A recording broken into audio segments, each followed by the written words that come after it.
Now we can go online. Okay.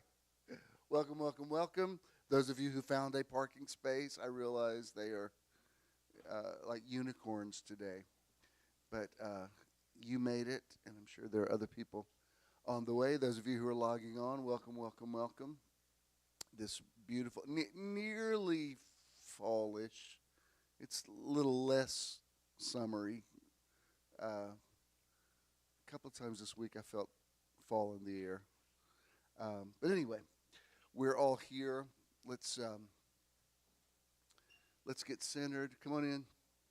Let's get centered and focused, and we honor the Creator. We honor the Source, our Heavenly Parent, Heavenly Father, Heavenly Mother, Heavenly Source, revealed to us by the Holy Spirit, the one we know through Jesus Christ, the God who is greater than our finite understanding. We honor that eternal one, that almighty one, that one whose name is above every other name, that one who has a name that we don't even know, the one that's continually revealing itself to us.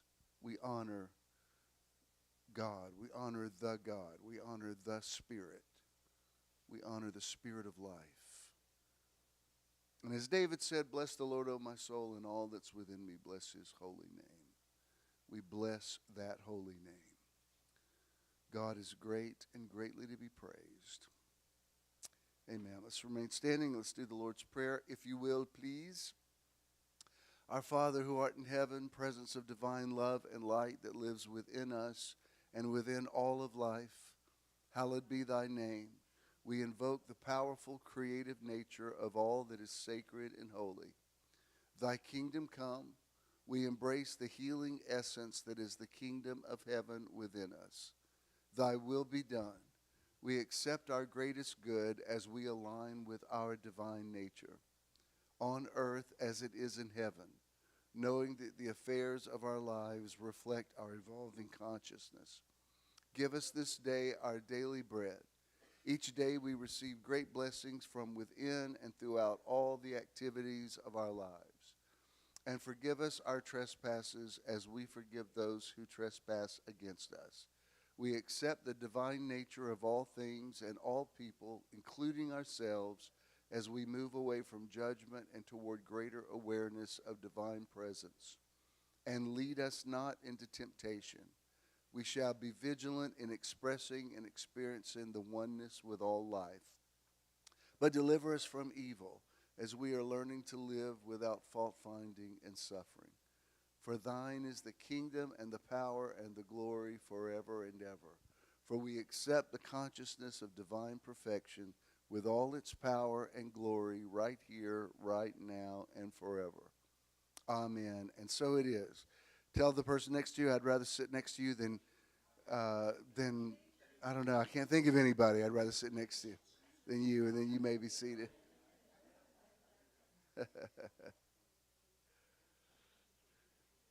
Hey, bud, come on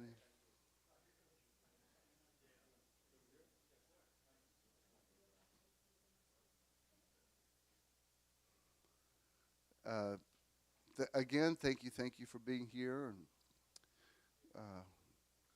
believing God for a parking space. Did you have to park way down there? Way, yeah.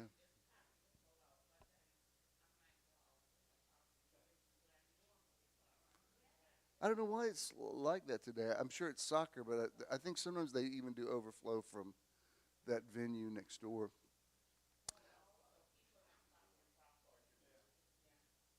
I think you need to make some citizens arrest. You said that very authoritatively. People are not parking properly. I think you need to go put some tickets.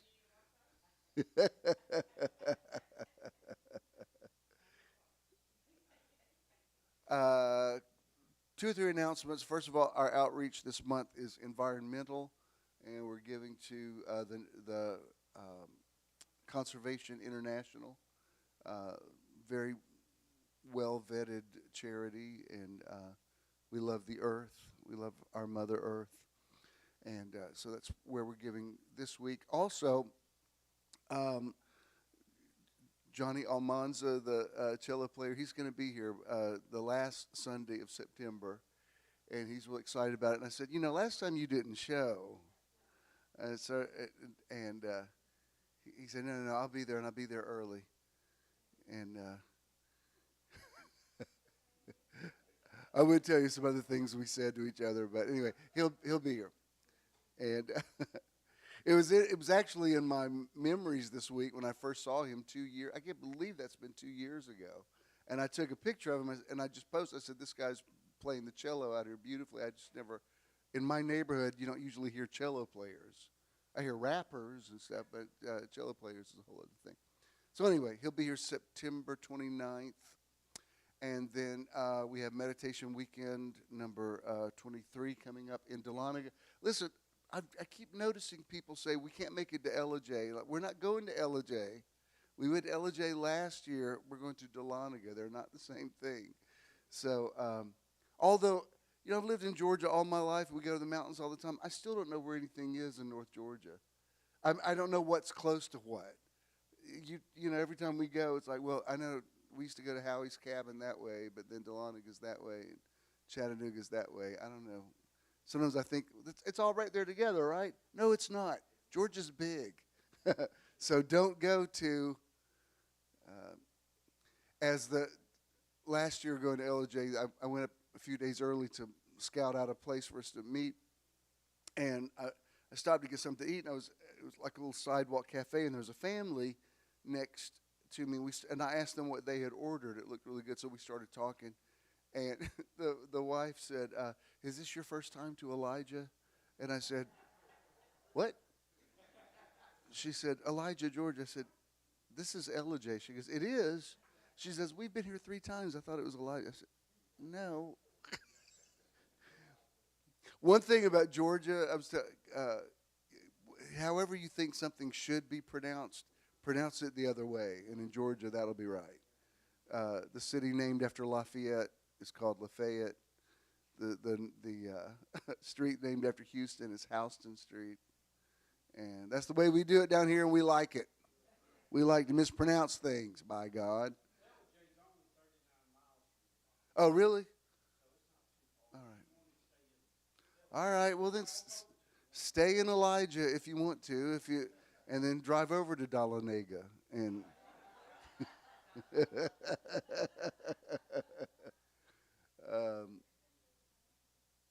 my first roommate in college, it wasn't Howie, it was my first roommate, had never been around the Bible, and so he mispronounced all the Bible names, and we were taking Old Testament survey together, so when we would study, he would, like Nehemiah was Nehemiah, and so it was funny, but then it got really, he said, "I don't like when you laugh."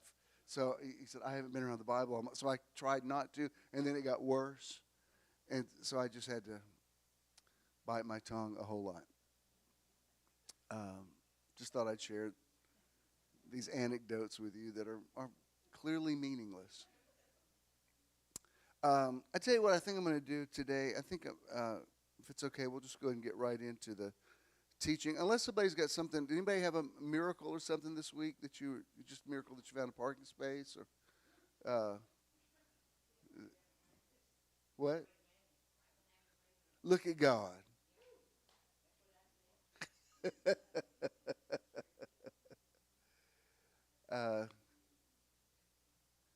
And BJ was not in a fight, by the way. He enjoyed it and slung it out. He had an altercation with a.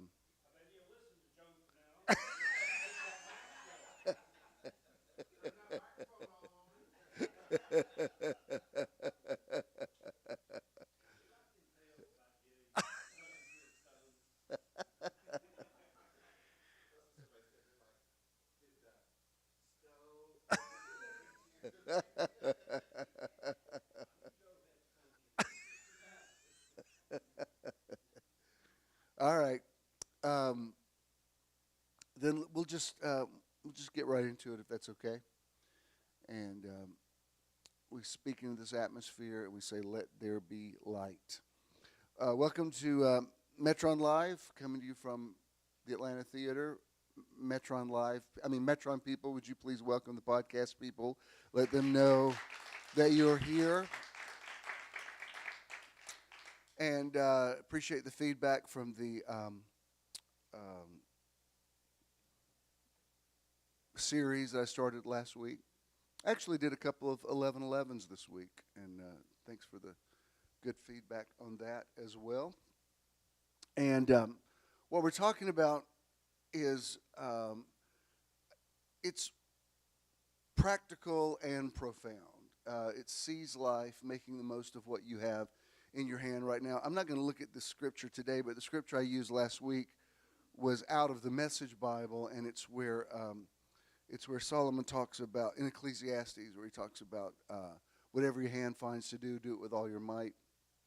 And in that one, he says, seize life.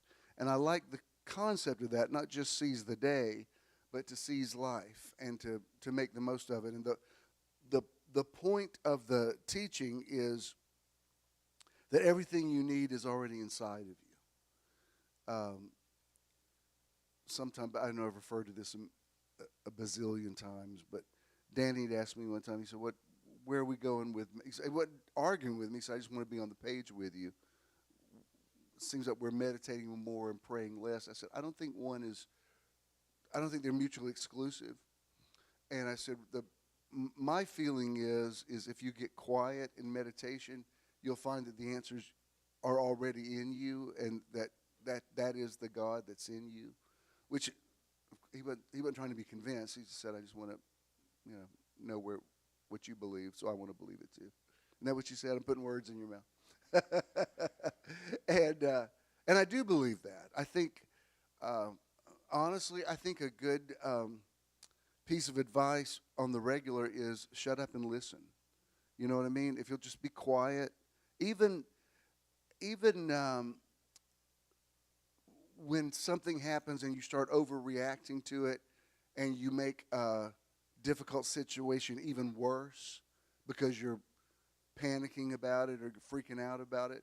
Sometimes if you'll just be quiet, if you'll just leave it alone, if you'll just let it settle down, the thing will fix itself. I was telling Ed came down this weekend. I took him out for lunch for his birthday. I know he came by your place and signed the thing. And somehow we were talking about this. Oh, he was asking me, he's probably streaming right now. He was asking me, is it difficult, when you're in the ministry and you're available at all the time, is that, how do you handle that? How do you deal with being so accessible? And I said, actually, I'm more accessible now through texting and social media, but in a lot of ways it's actually easier because people respect my time, and it's not a problem.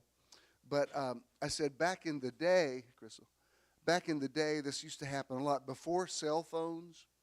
You remember when we first all got answering machines?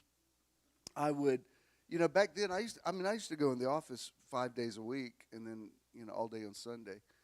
And so when I would leave in the morning, I'd be gone sometimes because some counseling appointments went on 7, 8 o'clock. So I'd be late when I got home, and I'd play the messages, and this happened on more than one occasion. It'd be beep, hey Bishop, I've got a crisis, I've got an emergency, I'm freaking out. Please answer the phone, please answer. And I always thought, do people think I'm standing here listening to you panicking and I'm not answering? Oh my God, please answer. And there'd be like 5 messages in a row. Dear God, Bishop, please help, pray. And it would just be like crazy talk. And then there'd be other messages, and then beep, the same person like that later that day. Hey, Bishop, this is me. I left you about 5 messages earlier today, and just disregard all those. Everything worked out. I don't know why I was so upset. And it nearly made me want to say, just wait for it. Most of the stuff will work itself out anyway. And now we're in a world, most of you know me well enough, it happened with some of you all this week, who will say, such and such is happening, be in prayer, and it may be a prayer emoji or whatever, but people know I'm not being dismissive. It's like, we don't have to go into a lot of detail, and then I hear later from the day, everything worked out, thank you. And so that's always good to know.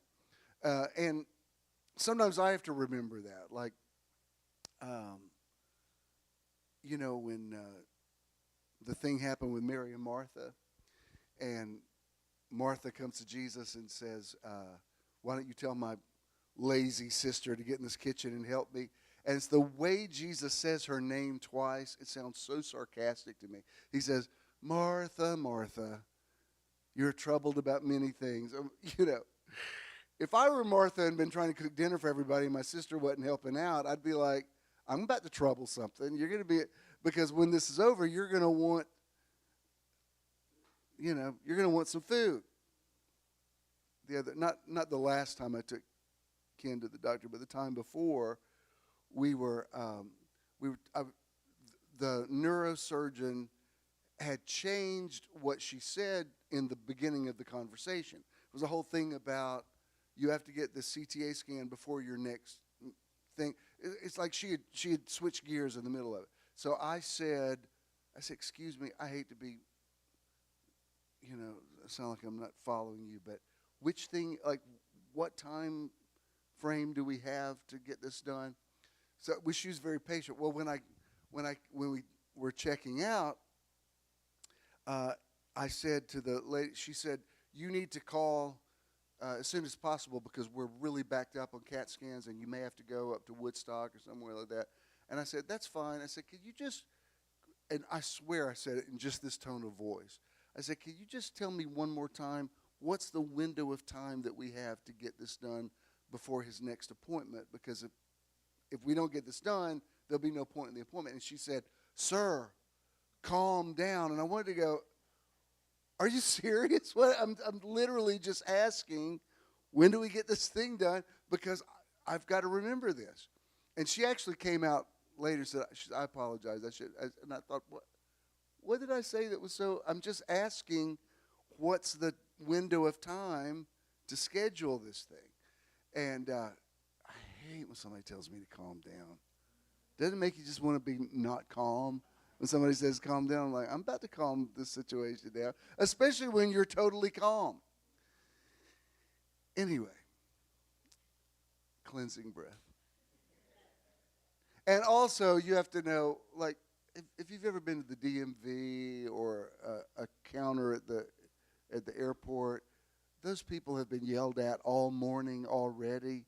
So it's only going to make it worse for you if you get your boxers in a bunch over something, because it just makes them detached. What's this got to do with this? Well, you know how that famous quote, it's usually attributed to Martin Luther King. It actually was not his original quote, but he definitely made it famous, where he says the arc of the moral universe bends towards justice.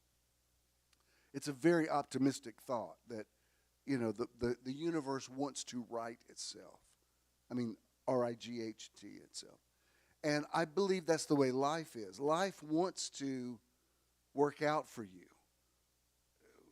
If Paul said, what should we then say to these things? If God be for us, who can be against us? Whatever your definition of God, if you just believe in the universe, believe that the universe is on your side, believe that things are going in your favor, just believing that stuff is going to work out is very powerful. So, having said all that, I want to add another layer to this teaching.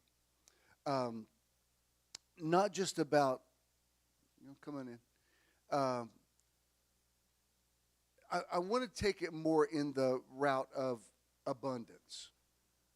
Not just that the answers that you need are in you, but the abundance that you need is in you. Wayne Dyer famously said, abundance is not something that we acquire, it's something we tune into. So I want to look at this. Come in. This first passage, this is out of Mark in the Now, available at jimswilley.books.com and amazon.com/Bishop Jim Swilley. Y'all think I'm joking. You always laugh when I say it. Seriously, buy some books. This is Mark chapter 6, verse 34 through 44, and it's the one of the accounts of Jesus feeding the multitudes, okay? So here, beginning in verse 34, it says, as his boat landed, he saw the great crowd waiting there, and instead of being resentful of this intrusion on what was supposed to have been a time of relaxation with his disciples, he was actually moved with compassion for them. He saw them as being like sheep without a shepherd, so he got out of the boat and just began to teach them many things right then and there. And this spontaneous teaching evolved into an all-day seminar lasting until very late in the afternoon. So as dusk began to set in, his disciples came to him and said, "This place is desolate and isolated, and the day is almost over. We need to send the crowds away so that they can go into the nearby country and villages to buy themselves something to eat." But he replied to them, "No, let's not do that. Why don't you just give them all something to eat right here?" Now that's one of those, y'all come in. That's one of those things where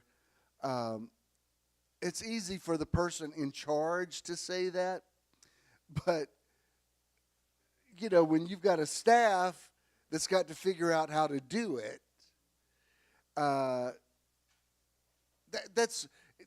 nearly sounds to me like a CEO who's not in touch with what goes into taking care of a thing. Why are you shaking your head so big? Do I do that? Is that what you? But it's true. It's like if you're not hands-on. Like one day this week, I was taking care of paying all my mom's bills, and that's been a whole new thing for me, you know, because everything was set up with in my dad's name, and you know, we're still, at least for now, maintaining the house, and there's a stack of things. So she's calling me in the middle of things. I said, "Mom, I can't talk right now. I'm paying your bills." And she said, "What bills do I have?" I said, "Are you serious?" I could read them all to you right now, but I've actually got a guy on hold. But she's not paying them, so in her mind, la, la, la, I don't have any bills. And when you're the one paying it, you're like, "Oh, yeah, you do." And they come every month.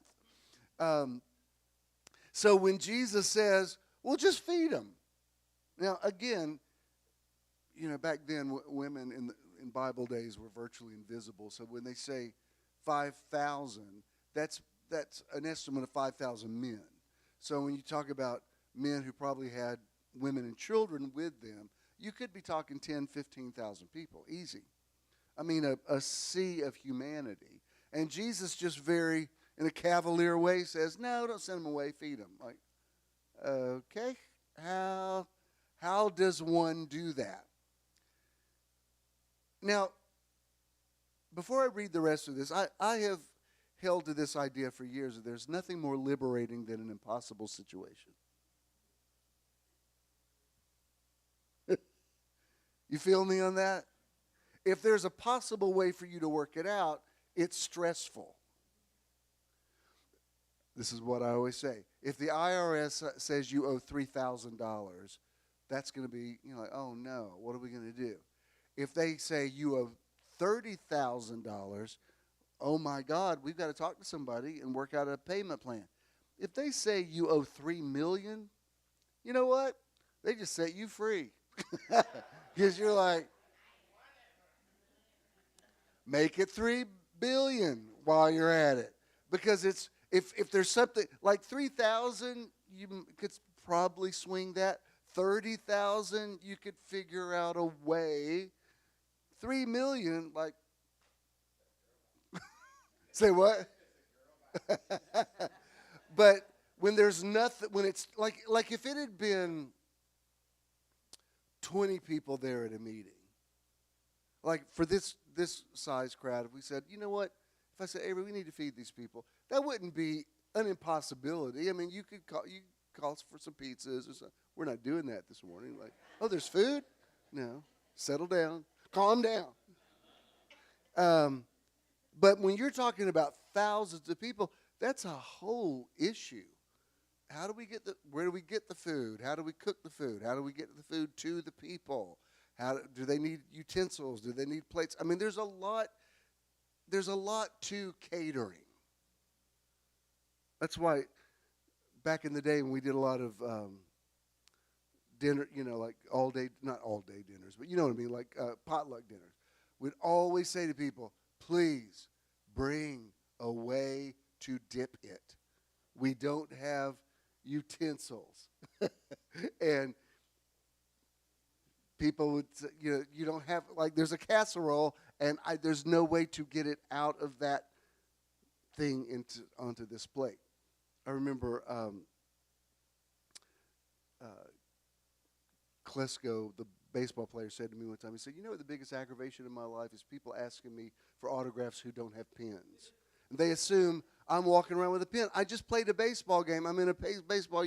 Can you sign this? Do you have a pen? No. Well, then I probably can't sign it. That's why the ministry of helps is so important. That's why I'm constantly raving about our amazing tech team, because you can't do this without that.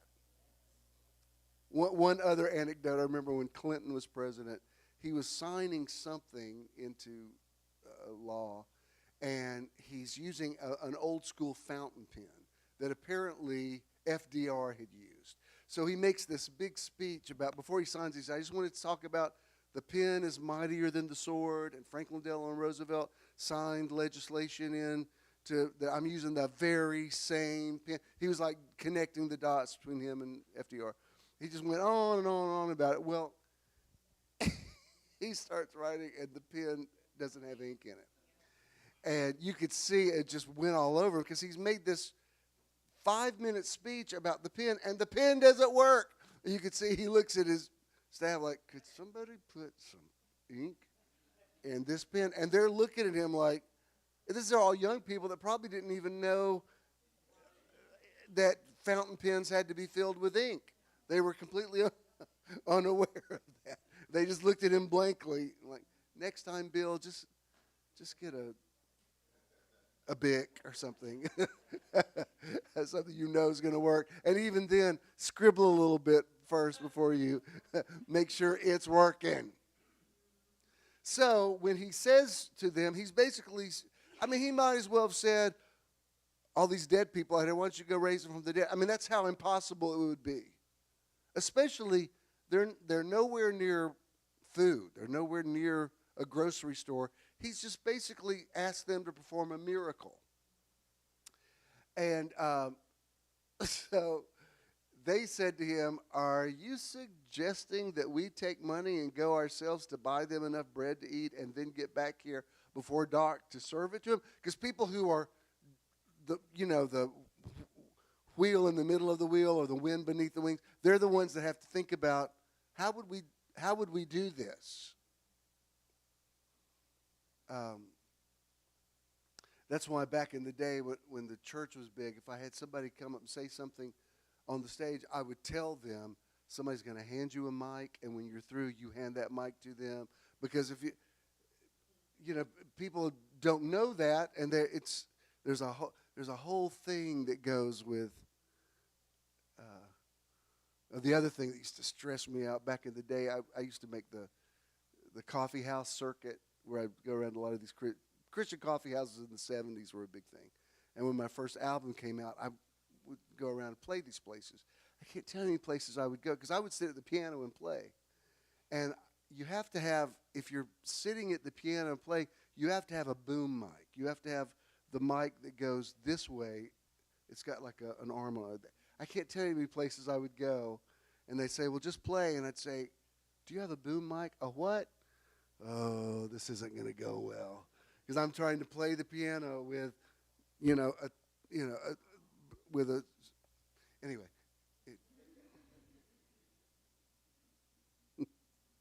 I'm full of anecdotes today. And then one time, let me tell you this one other thing. I also, in the 80s, I did the Full Gospel Businessmen's Fellowship Circuit, where there were chapters everywhere. And I got invited this one. Remember they had those Western Sizzlins, those steakhouses? Well, I'm assuming it was like a place like a Sizzler or so.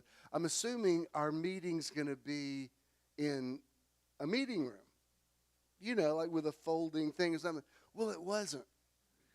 And this is like at lunchtime, and they've got the piano butt up next to the salad bar.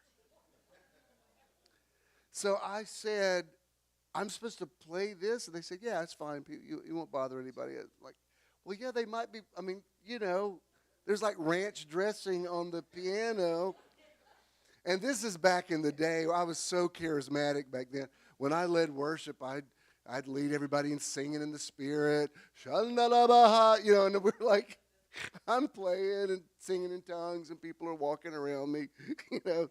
Excuse me, can I get some garbanzo beans? It was so bizarre. I remember thinking, I don't need to do this anymore. I'm going to opt out of this.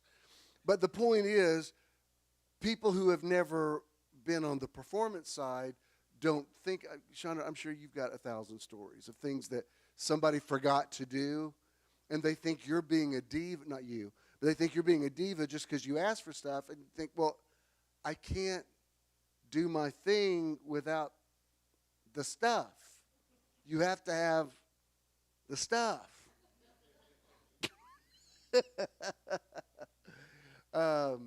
Anyway, he's asking them to do something without the stuff. But he said to them, no, how many loaves do you have right here, right now? Now, this is, if you can learn this, this is the key to abundance. Because if you look at a sea of hungry people and think you've got to feed them, that's going to be overwhelming. Jesus says, look at what you have. What do we have? Moses, what do you have in your hand? He says to the widow, bring out some vessels, whatever you have. You see that all through the scriptures. Jesus didn't create wine. He turned water into wine. Please fill up these pots with water. And if you're looking at if any of you ever looked at what you owe about something, or you're going to owe, and you get overwhelmed, like, where are we going to get this money? What you have to look at is, well, what do I have? What do I have to work with? And when they looked around at what was on hand and available, they came back to him and said, it looks like we have 5 loaves of bread and 2 fish, which, again, I'm hearing some sarcasm in that. The disciples said, we need to end this meeting because it's going to be dark and these people have they have nowhere to go. One time, I'm going to tell you another anecdote. When I worked for my dad, I was his associate pastor for 5 years. And we had meetings all the time with guest speakers, and this woman that we had to speak she was just going on and on and on and on, and it was getting late. Well, it was in the wintertime, and I'm hearing the weather reports that an ice storm's coming in. And, I mean, they're saying, I'm going out and listening to the radio, and they're saying they're shutting down the airport, streets are going to be closed soon. And I'm looking at all these people, because when I was his associate pastor, I did thing. And so I'm looking at this 1,500 people sitting here that I'm thinking, I don't want to get frozen in with these people, because I know he'll say something like this to me, like, oh, they're stuck here? Well, feed them. Like, well, how do I do that, Dad? And he didn't like to be asked questions like that. He just wanted you to work it out. So I'm looking out the window, and snow flurries are coming down. It's like 10:15, 10:30. I can tell from her demeanor, she's nowhere near stopping. And I've seen this woman minister before. She's going to have a healing line that's going to be another hour and a half, because she's going to bring people up here. They're going to fall on the floor. I got to wait for them to get up, because they're out under the power. And like, I know, I love the Holy Ghost. I'm glad you're out under the power, but we've got to close shop. Can you take the Holy Ghost out to your car? Because I'm the one that's going to have to stay and babysit y'all tonight.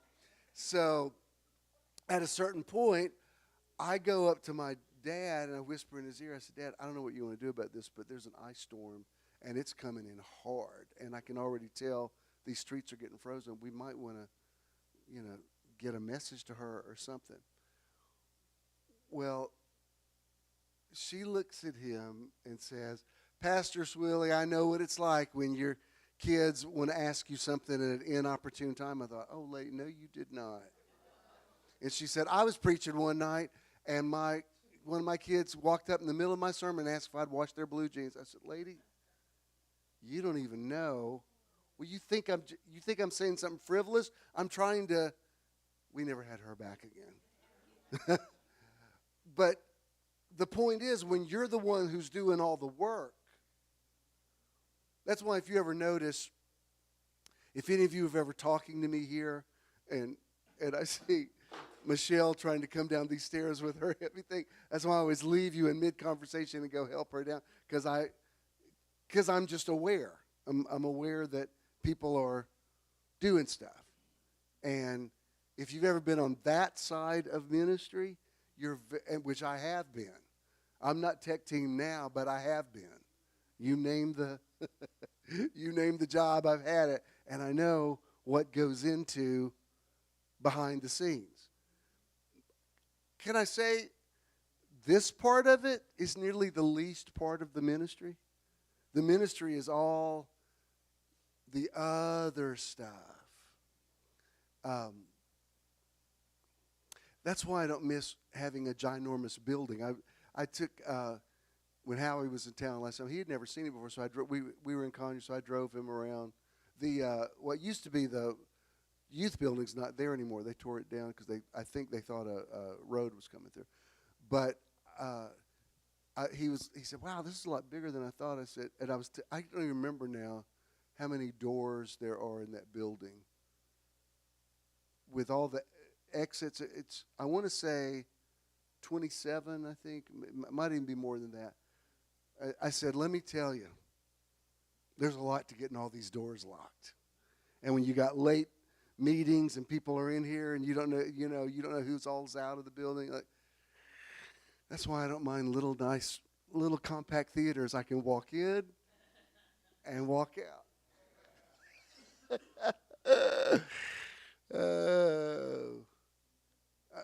My mind is being flooded with so many anecdotes now. You get the point. So they said to him, we got 5 loaves and 2 fish. What are you going to feed 10,000 people with that? Well, you shouldn't say that to Jesus, because he'll take that as a challenge. So, go on. And when he heard go on. When he heard this, he instructed the people to sit down on the green grass, organizing them by companies. So they cooperatively separated themselves into ranks of hundreds and fifties, spreading out all over the hillside. Then, taking the 5 loaves and 2 fish, he looked skyward, gave thanks, blessed the bread, and started breaking it. And he kept on breaking loaves and breaking them again and again, handing them to the disciples to give to the people. He also miraculously divided the 2 fish among them all, and everyone ate, and everyone was completely satisfied. After they all were full, reclining on the ground, the disciples filled up 12 whole baskets of broken pieces from the loaves and of the fish. And when they counted the people by companies, they discovered that those who ate the loaves were 5,000 men, accompanied by women and children.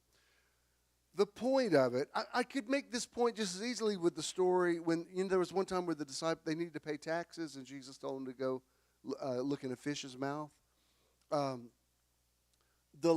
What's interesting about that story is they were fishermen. So it's not that you would normally find money in a fish's mouth. It's that the implication is what you need is already in your area of expertise.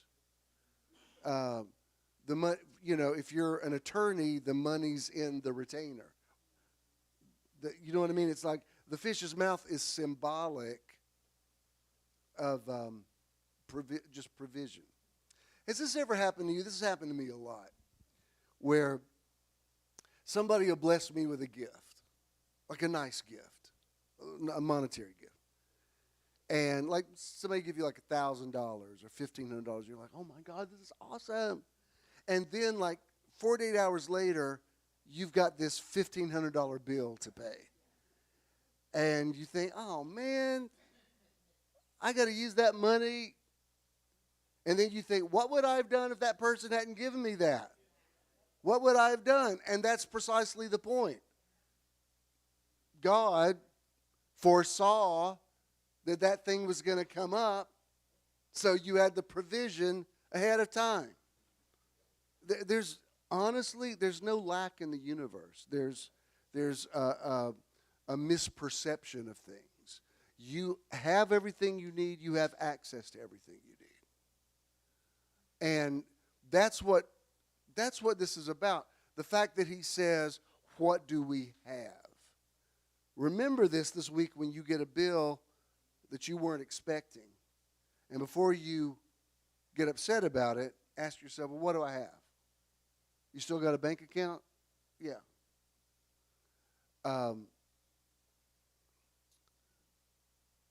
We watched this movie last night. It came out a few years ago. It's very intense, so it may not be your cup of tea, but it's called Manchester by the Sea, and very good.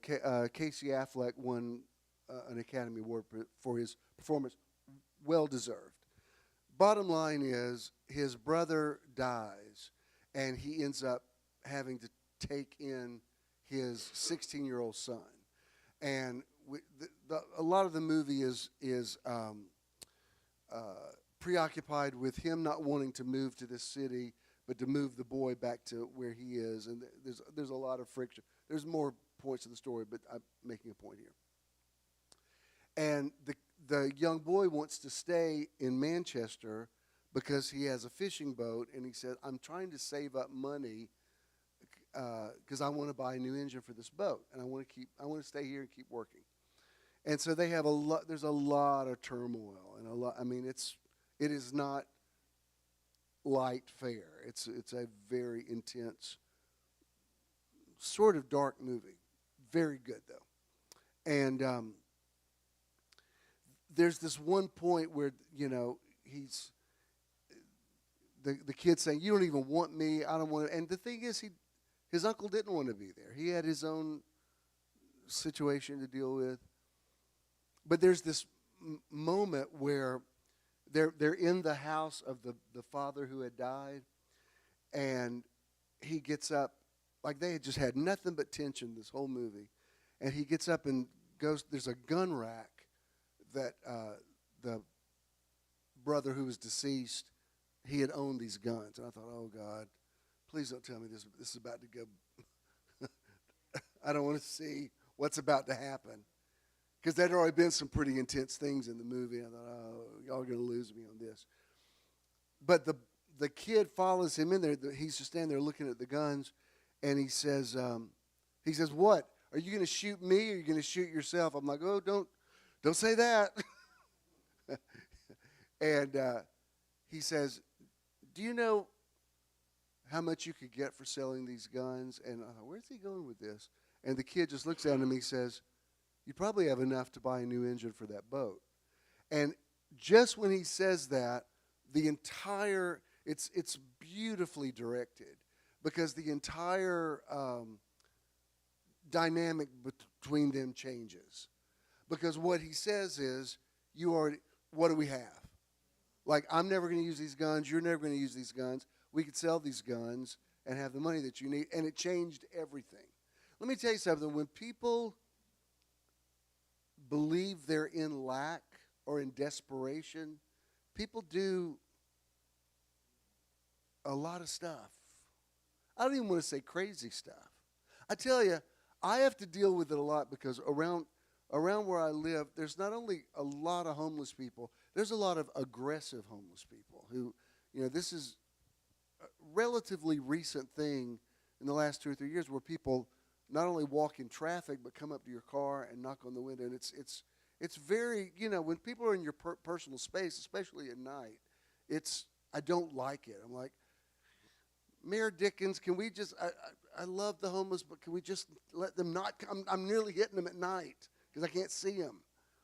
And there's always a part of me, I'm sure there are people who use the system or whatever, but then there's also a part of me that thinks, dear God, what kind of desperate situation are you in to do that? I don't want to be too judgmental about it. And they actually are using what they have. One day, around my area, there's nearly somebody posted at every exit ramp. So when you stop at a red light, you've got to act like you don't see the guy. And this one guy happened to look at his sign, and he said, "Please give me some money. I'm too ugly to be a prostitute." And it actually made me laugh. I gave him some money. Just a couple of dollars. That was pretty good. And well, he's using what he had. He had a sense of humor, and he got some bucks out of me. With everybody else, I'm like, nah. And now the homeless people around me are so sophisticated. If I say I don't have any cash on me, they say, "Well, I've got Cash App, I've got Venmo." I'm like, oh Lord. I can't tell you how many.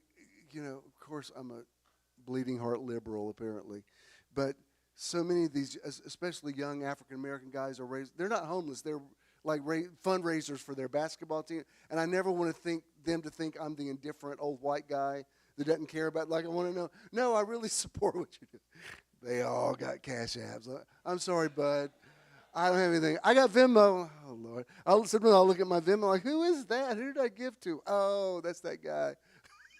I have supported lots of basketball teams because I don't want I'm not like the other white people. I'm supporting. I don't think you're threatening me. I just don't have money on me. And they using what they have. They have a cell phone. Anyway, I think I've made my point. Let's move on. This is Mark 6:38 in the Living Bible. It's just that one verse. Said a little different way. Jesus said, "How much food do we have?" He asked, "Go and find out." I like that phrase because sometimes you don't know what you have. There's these, I haven't looked at them, but Jared was telling me about, there's these websites that you could go on that find money for people that they didn't know they had, like escrow accounts and rebates and all kind of stuff. You could be sitting on all kind of money that you don't even know you have just because you didn't go and find out. And sometimes you think, like I keep seeing these commercials, and they kept my attention because I have life insurance policy for all 4 of my children on it. But they're running these ads all the time about how you can sell your life insurance policy if you need cash. So I'm looking at it, it's like, what if I should do that? I said that to my kids recently. I said, what if I sold my life insurance policy and just gave y'all some money now? And, while I'm sure that I've got it. But the ad shows this older couple in the backyard. They're talking about their bills. And under the ground, there's these 2 miners saying they're sitting on a gold mine, and they don't even know it. And there's like, they're sitting on a gold mine. And they like, what'd they say? And the man goes, I don't know. I don't hear anything anymore. But it was interesting because these guys underground are saying, even a term policy. Like the point is you do have money available to you that you've forgotten that you have. I'm saying all that. I'm saying it and then saying it from a different angle because I want to get this across to all of us. We have everything that we need. Third thing up here is this is the same scripture in the Jonathan Mitchell New Testament. It said, and what's interesting about the Greek, the Greek is always in present tense. Actually, so is the Hebrew. So he doesn't say he said to them, it says he says to them. Like in the Hebrew, it doesn't say the Spirit vibrated over the face of the deep. It says the Spirit is vibrating, which that's a whole other series. But it says, now he says to them, how many loaves of bread do you folks presently have? Go and see. And so, coming to know, or when they found out, they are then saying 5 plus 2 fish. May I say to you that if you haven't had to feed 5,000 yet, you will at some point. When I say feeding 5,000, it's meaning you've got something that you got to deal with that you don't know how in the world how are you going to do that? May I suggest to you that somewhere in your metron there are 5 loaves and 2 fish. Well, how do I know where it is? I don't know. I'm not looking at your account. You've got to find it. And if you'll be honest with yourself, has God ever failed you? You can say, no, but he scared the heck out of me a few times. You know, he came in at the 11th hour. No, buddy, Lazarus had been dead 4 days, and he finally shows up at the funeral. Oh, would to God he'd come at the 11th hour. The 11th hour would have been luxurious. You know, the disciples come to Jesus and say, Jesus has this bromance with Lazarus, and they said, the one you love is sick. And he goes, it's not a sickness unto death. Guess what? Lazarus died. And Jesus doesn't say, oh, my bad, I guess I'm a false prophet. He waits. Doesn't send flowers to the funeral. He doesn't call. Shows up 4 days later. Lazarus' sister comes out and says, if you'd been here, my brother wouldn't have died. He says, I am the resurrection and the life, and raises him from the dead. So even if a thing is too late, it can still happen. Even if you've missed your window of opportunity, it can still happen. Even if it's after the fact. Now I'm just going to show you some quotes that I really like. This quote is attributed to Oprah. And it basically says my point. It says, if you look at what you have in life, you'll always have more. If you look at what you don't have in life, you'll never have enough. I think Oprah's done all right for herself. Right? It had to have come from her looking at what she had. Because where she came from, typically, little black girls born in, was it Alabama or Mississippi, wherever she was from, and sexually abused early on, had a teenage pregnancy. Typically, girls from that background don't end up billionaire moguls. Somehow, you know what she says was a turning point with her? She said, I've told you this before, but she said when she was in, I think she said 5th grade, she stood up to give an oral report, like just, like you do in a classroom. And her teacher, she said, in my life, nobody had ever said one positive thing to me. She'd been, sent back and forth to relatives, mostly raised by her grandmother. And it was one of those things where she just was in the way. And she said, if anybody had ever complimented me, I don't remember it. And she said, I gave an oral report, and my teacher said, Oprah, you're really good talking in front of people. She said, you should consider a career in broadcasting. She said, nobody had ever said anything to me that was affirming or visionary at all. She says, most of the girls that came from where I came from didn't end up all that well. And she said, I believed what this woman said. This woman said, you could have a career in broadcasting. She said, it totally changed my life. And from that, she attributes all of her success to that. She said, from that, it just gave me the confidence to say, and she went through some crazy stuff. Have you ever heard her story? Like she went to I think Baltimore or somewhere she was going to work, and they didn't like the way her hair looked.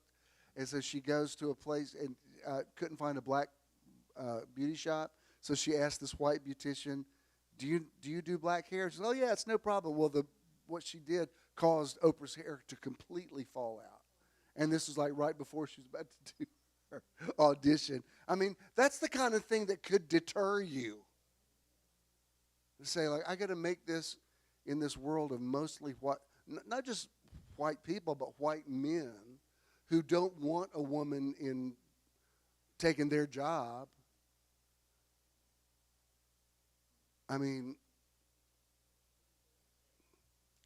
I'm seeing a candidate run right now who I hear white men saying she's a DEI. I'm like, do you know how many jobs she's had? I saw a thing this week of comparing jobs of previous presidents. From that vantage point, she's the most qualified candidate in history. Yeah. I mean, if you're counting government jobs, I mean, more than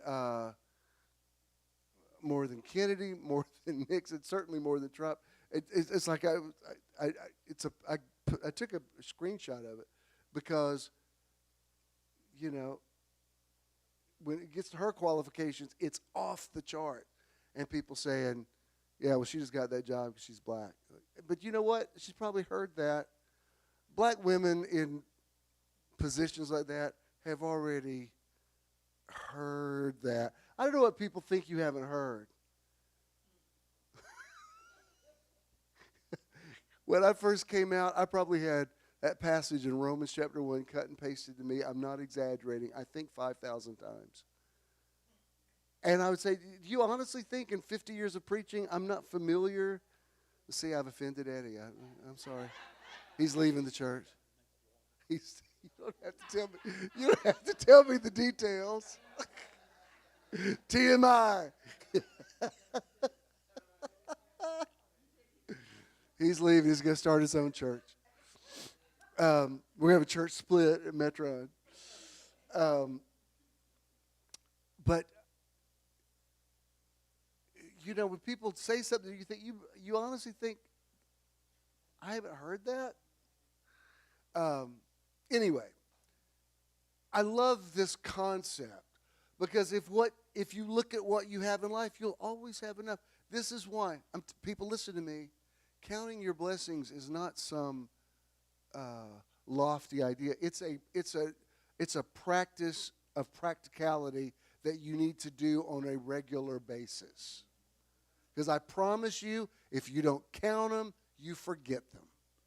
That's why the psalmist says, forget not his benefits. Why? Because you'll forget them. You remember when your kid, I don't know if your kids ever did this, mine did. We'd be at Six Flags all day long. And I'm exhausted, and they're exhausted, and we're getting in the car, and they're like, I didn't even get to ride anything. What do you think we've done all day? That's all we've done is ride stuff. Or standing in a room full of toys all over the floor. I got nothing to play with.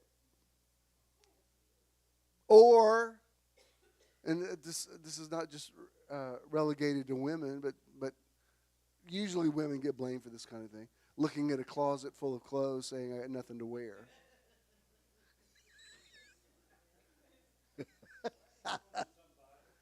What? Yes, you do. I don't even wear ties anymore, and I've got so many ties. It's ridiculous. I think, what am I ever going to do with all these ties? And I've already given hundreds of them away to people who didn't wear ties. I'll cut him up. Trump cut up his suit that he was took the mugshot in. He's selling that. Maybe I could sell my ties. What about that, Charles? Is that a good? Charles is always trying to find me a fundraiser. Think I can make any money off that? No. Look into it. But the point is, if you look at what you don't have, you'll never. And you know what? This isn't just true for abundance. This is true for. You think about when you get exasperated with your spouse at what they don't have or what they don't do. Start remembering all that they have done. And you'll start thinking, you know what? I might need to be a little nicer to them. Because let me tell you something. If anybody's lived with you for longer than 6 months, and same thing for you, if you've lived with somebody longer than 6 months, you've had to go the extra mile in some way. Because it's not, there's no relationship where somebody is just taking care of you night and day. It's mutual. And if it's not, it's codependent.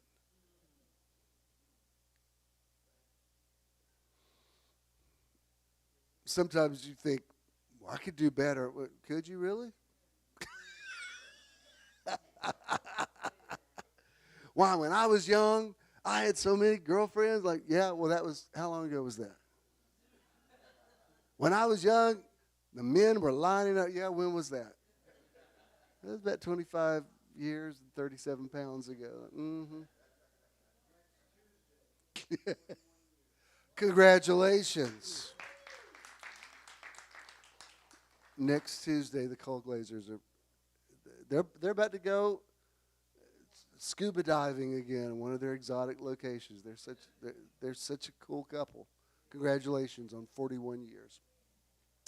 Now my next my next point is Wi-Fi network, Atlanta Theater.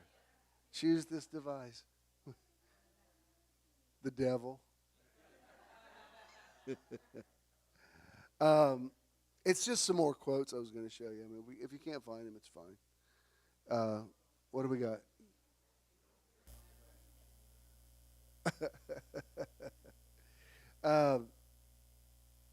Anyway, the point is, you have to remind yourself how blessed you are, because when you're in the middle of dealing with obstacles, the obstacles, they get so much of your attention. I post a lot of, every day I go Facebook memories, because for years Facebook didn't let me do it. I don't know why. They would just say this is not available to some people. Okay, and then one year Facebook, Mark Zuckerberg decided to let me have memories. And there's so many things. I said today to him, I said, 9 years ago we were on South Beach. He said, where's that? I said, Miami. And we obviously wouldn't remember that we were that we were there. I'm looking at him like, oh, I remember that trip. Yeah, that was good. And if you don't remember some things, you'll think, you know what, we never go anywhere. We've never been anywhere. Oh, yeah, we've been there. You forget. Did we find them, Michelle? Michelle, if you can't find them, it's fine. Huh? It's booting. Well, these boots are made for walking. I have heard from Charles.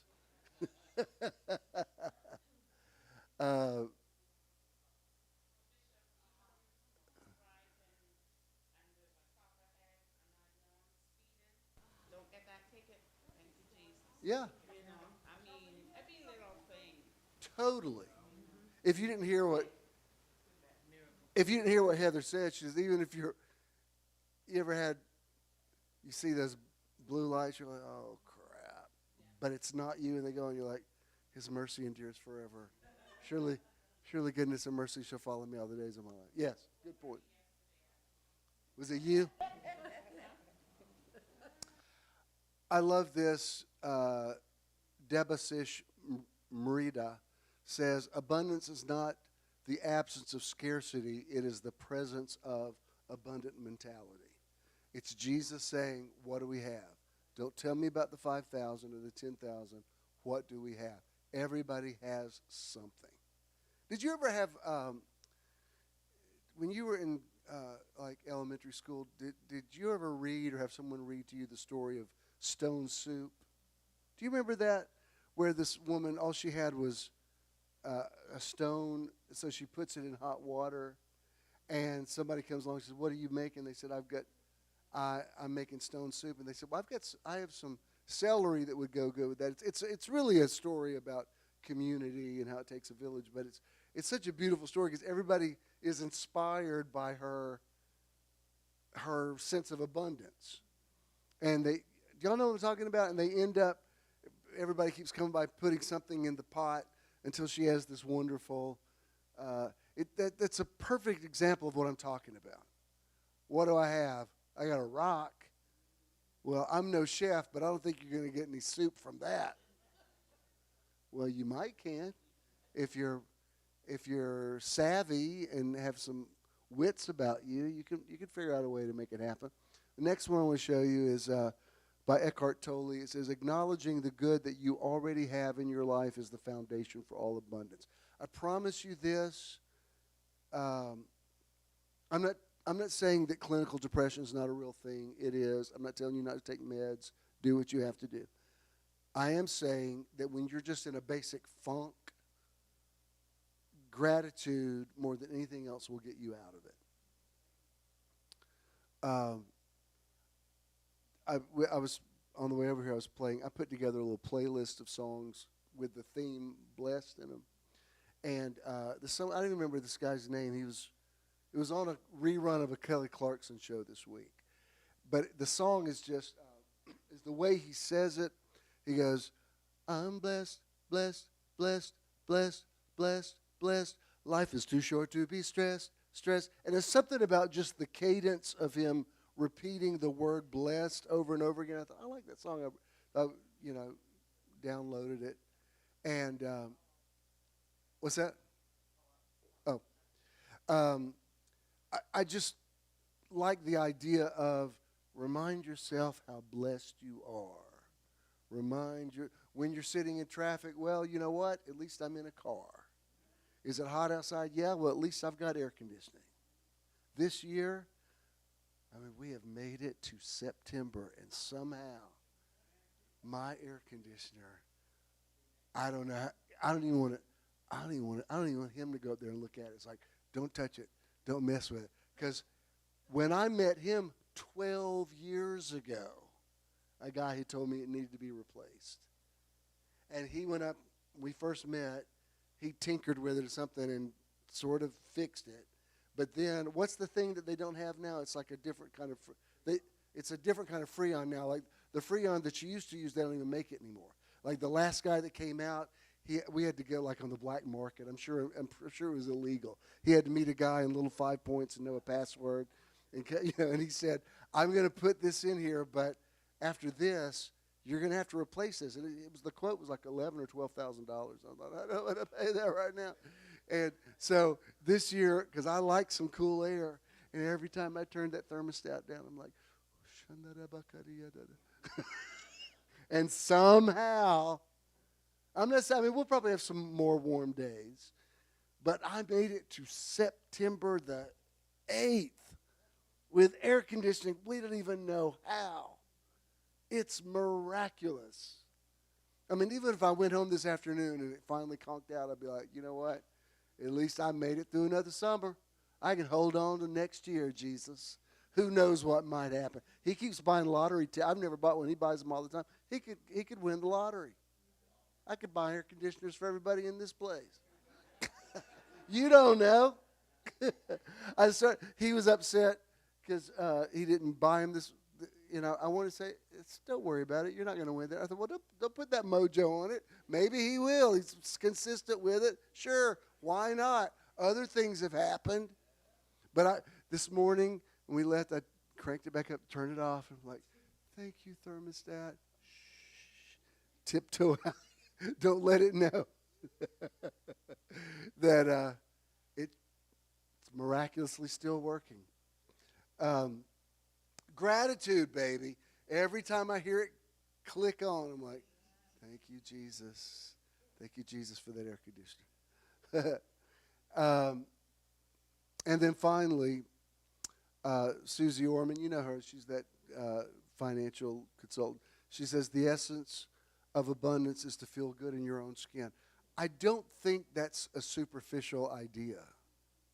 I think the idea of feeling blessed, feeling good, feeling happy, feeling grateful, I do think it magnetizes you for blessings.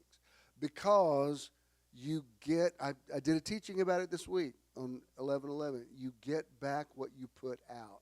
And if you're absorbed with self-pity and all kind of negative thoughts, it's just more of the same. People don't even realize they get caught in a system of self-fulfilling prophecies. So that when another bad thing happens, you're like, yeah, well, there it goes. Yeah, it figures it would happen to me. And you have to start looking for, no, that's why, I always say my mantra is from the song Let It Be. When the night is cloudy, there is still a light that shines on me. Meaning, I know that clouds exist, but somehow I'm always going to believe that a ray of light is going to break through the clouds and shine on me. I'm always going to be okay. And when you believe that, you attract things that you fulfill that prophecy. People don't realize it, but everybody's prophetic. You're constantly prophesying your future. Just in your regular talk, when you say is going to happen, you're setting your, it's like when I went to bed last night, I set my alarm on my phone, as I always do. When you say those things, you're setting an alarm. If you say, this is going to happen when I get old, you've already set the alarm for when you chronologically get there, that thing will happen. So that's why I say, I'm gonna be healthy. With long life, he satisfies me and shows me his salvation. And if I ever have a day where I don't say those things, I'll come back and flood the unifying quantum field with good stuff again. Because you can't unsay something, but you can say so much more good stuff that just absorbs the negative stuff that you put out there. So that's what I want to leave you with today. Did you get anything out of this today? Let's all stand.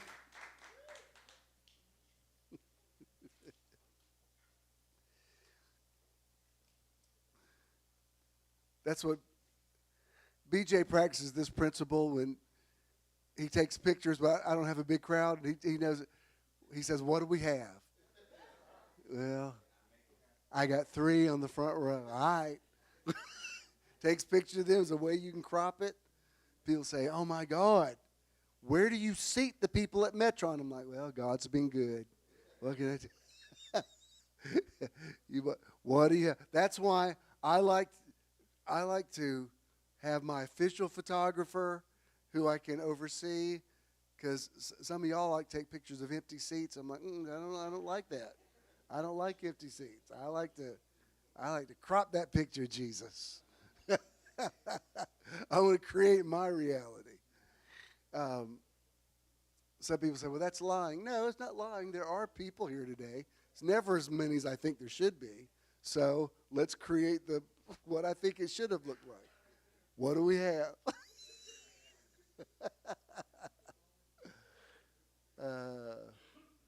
What did you hear in this today? Did it ring a bell with anybody? Yeah? It ring a bell with you? Good. What about thinking you didn't have anything to wear? Right.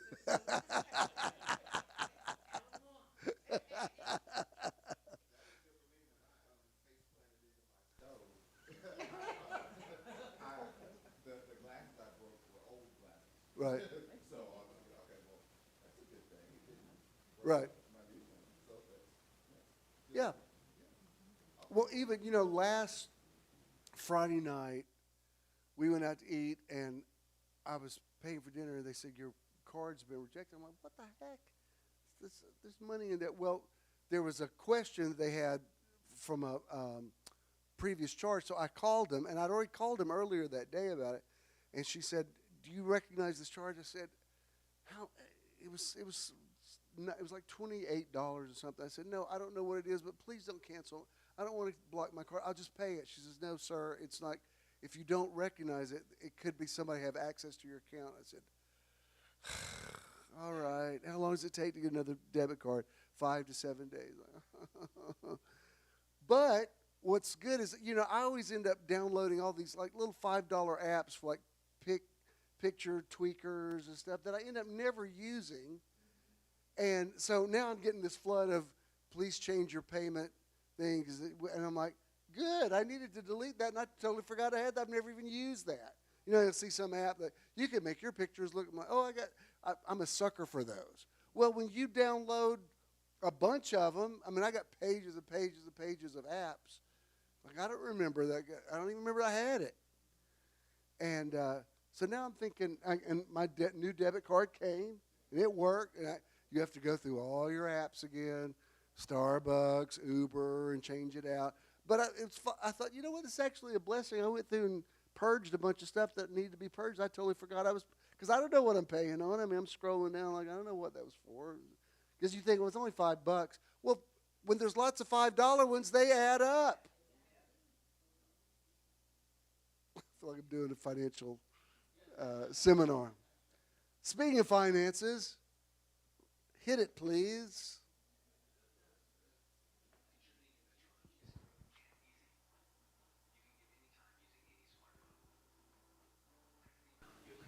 $404-620-5044. You will then receive a notification that you successfully completed your donation. You may also visit bishopthenow.com and click the support tab to give there as well. When you contribute to Metron, you're also donating to the charity or organization of the month. Thank you for your investment into Metron. If you have a check, make it to JESM. If you have cash, just pay it forward. And I don't just speak abundance over you. I speak abundance mentality. Because I'm prone to say you already have the abundance. You already have the access to it. When Jesus said, what do we have? Go and see. That's where my faith is for you today. That you're able to go and see it. That you're able to see your abundance. I speak a blessing on your marriage, on your anniversary coming up, and on everybody here today. You're blessed when you come in and when you go out. And you wake up tomorrow saying, this is the day the Lord has enabled me to make. I will rejoice and be glad in it. God bless you. Go in peace.